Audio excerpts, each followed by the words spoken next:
Because of those, you might be feeling depressed or sad or angry at the world. Um, Different emotions, nothing's motivating you, and life isn't feeling great anymore. You're just going through the rhythms. This really does match a lot of kind of what depression brings up in us, because burnout can cause you to go into a state of depression.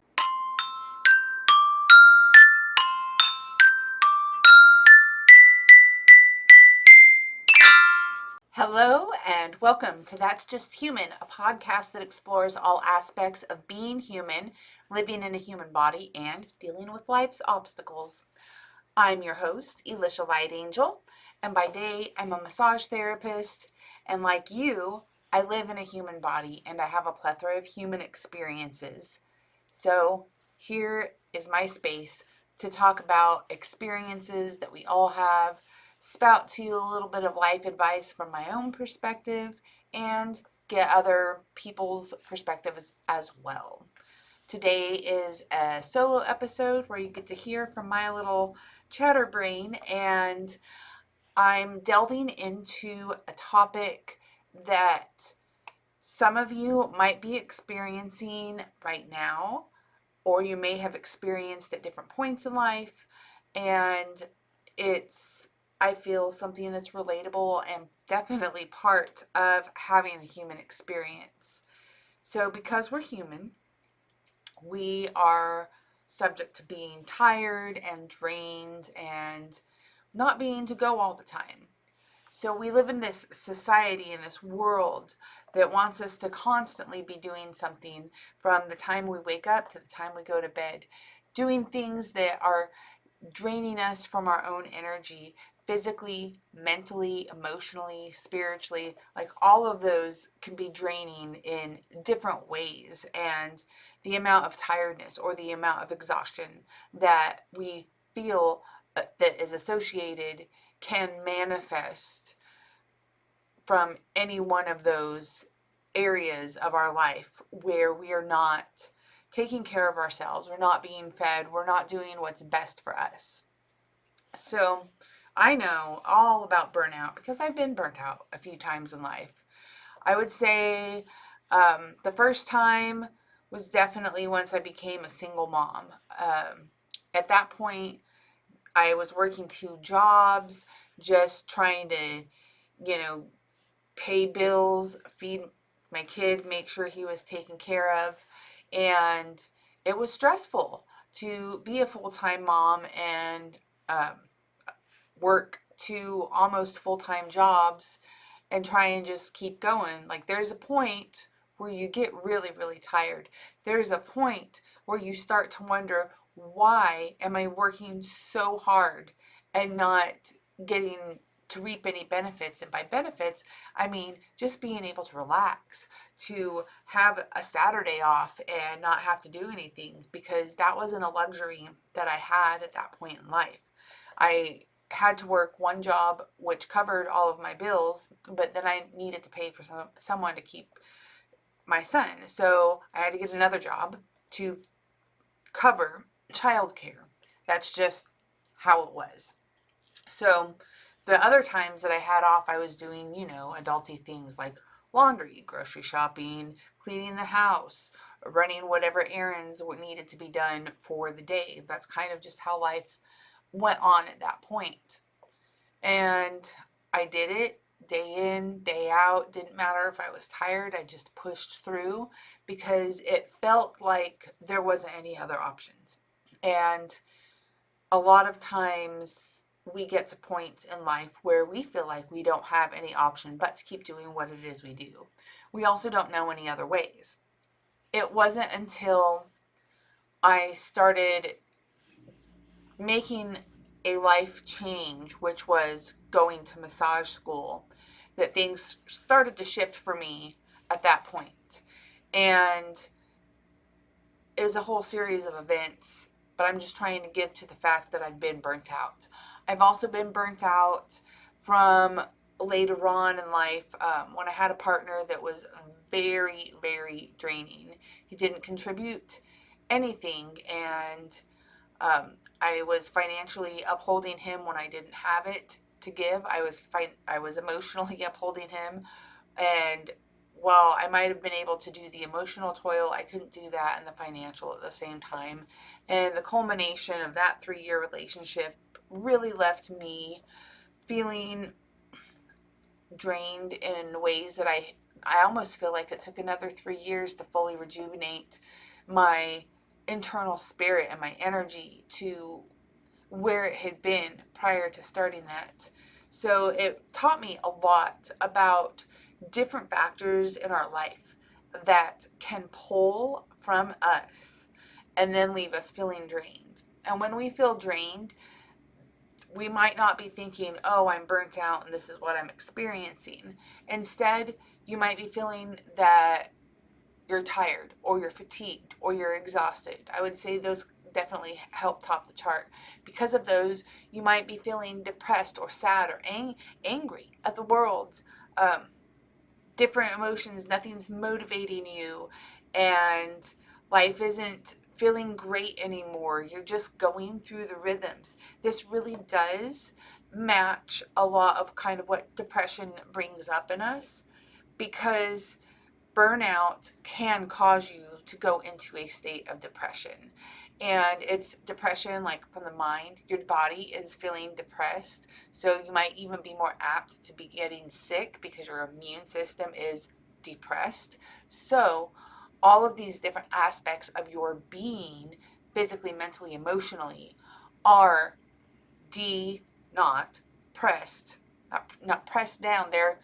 They're feeling heavy. They're feeling burdened. You are feeling heavy. You're feeling burdened. This is things that happen when we start to get burned out.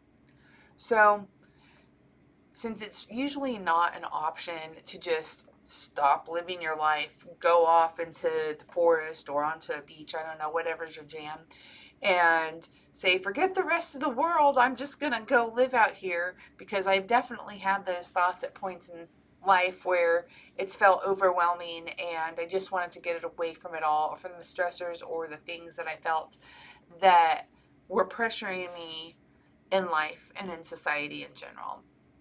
So how do we get over that hump? How do we nurture ourselves?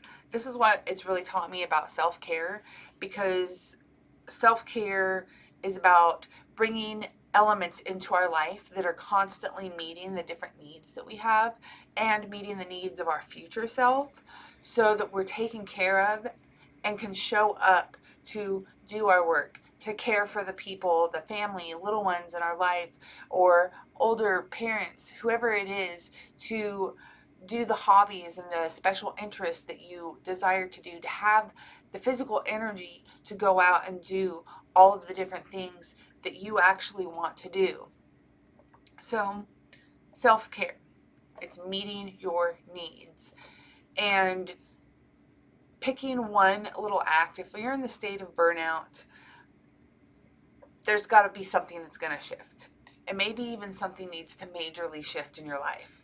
Maybe it's going into reflection and asking, what are the different things in my life at this moment that I feel are detracting from me? What are the things that are pulling out the joy that I would like to have on a regular basis?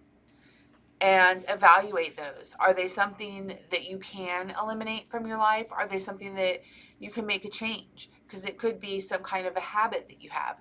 So if you're stagnant in life, and this is a physical thing, you're stagnant, you're sitting all of the time, you're not taking extra time to go out and exercise, to move your body. So everything's going to get stiff. Your joints kind of get stiff, your muscles get stiff, your body is just stiff. Then that counterbalance to that is to actually move your body. When you're moving your body, you're not feeling stiff.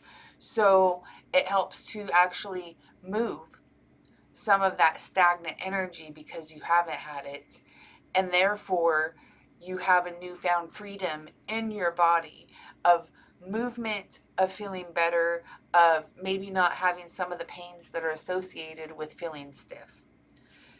That's one physical example. Maybe, maybe it's work, because work takes up a really big chunk of our life. On average, 40 hours. Some people it's more, some people it's less, but it's a huge component of your life. How much of your job are you able to just leave at your job, and how much are you bringing home with you? Is it an option to leave that there and you're just bringing it home? Is your job taking more from you than it's giving to you? Evaluate what that return is and figure out what is the best solution. It could be another area of your life. It could be somebody that you have a relationship, whether that's a family relationship, a partner relationship, or a friendship that is causing an area of strain. Evaluate that. Do you need to modify how you're showing up in that relationship? It could be that the other person is, maybe they have more of a temper, or they're used to running all over you and you happen to be a people pleaser. Well, people pleasing will drain your energy super fast, and you get tired of it, but then you keep doing it because it's this internal pull and desire to be liked. Even if you don't like a person, you still want to be liked by a person. It's this human psychology that we have. And yet, when you're people pleasing, you're not having boundaries. That's letting people basically walk all over you, push you around. You're doing things that you may not be comfortable with, you may not want to do, you may not have the time or the energy for, but you want to be that yes person because there's an internal fear that not saying yes is going to lead to you being outcast somehow. That is a natural human element that goes back to like tribal days, because once upon a time we didn't have as much individualism and ability to take care of ourselves as an individual that we are right now. We really relied interdependently on all of the community around us, and that was our family, our extended family, the other members of however many were conglomerated into the community. So if you became outcast, chances you were going to die. Well, in our current times, you're probably going to live and you're going to be able to take care of yourself. It's just a pain point emotionally. And it's hard to overcome, but when you look at how much energy you're losing to try and please other people, maybe that can be your reminder each time you come into a scenario and a situation to try and do a little bit better, to, instead of people please others, people please yourself. And know that when you're people pleasing yourself, you're putting energy back into your own pot. Like if we were in a game, they have the little energy bars or energy lightning strikes, and it can be drained or it can go up. So think of things that you're doing as being either energy giving or as of energy taking away. So which of those things in your life are giving? Because you have to have a good balance and be receiving in order for you to give. So if all your plate is full of you constantly giving, but you're not receiving anything in return that's filling up your energy, then you have nothing to give. This is when you get burnt out, just like a candle burns out, it's gone. It has nothing left to give, no more light, no more wax. So things that you can do, just small little actions. And when you do pick an action, just pick one. Just pick one thing you can do. Do that for a little while and see what kind of an impact that has on your life. So getting sunlight. Even in the winter, we still need sunlight. So it could be the fake UV ray lights, or I know there's like a sunlight light that they make. I don't have one. Best thing is to go out at least in the middle of the day, get a few minutes of sunlight. It really helps the body to process, and it wakes you up and refreshes you. And people that are getting sunlight every day tend to feel a little bit happier, tend to feel more energized. I know I have stepped outside before and gotten some sunlight, and it's just like not staring at it, but looking in its direction with my eyes closed and feeling the rays just hit my skin, feeling that warmth that the sun offers. It definitely is a pick me up in the middle of the day if I feel like I'm slumping because I've been inside too much. Meaningful connections. Connections, in general, if you have no connections whatsoever, making any connections, but beyond that, having meaningful connections. These are those true, like deep friendships or deep conversations that you get into with another person. And you feel seen and heard, and they feel seen and heard. It's really beautiful to create this dynamic with another human being and to be present with one another and just be there for one another.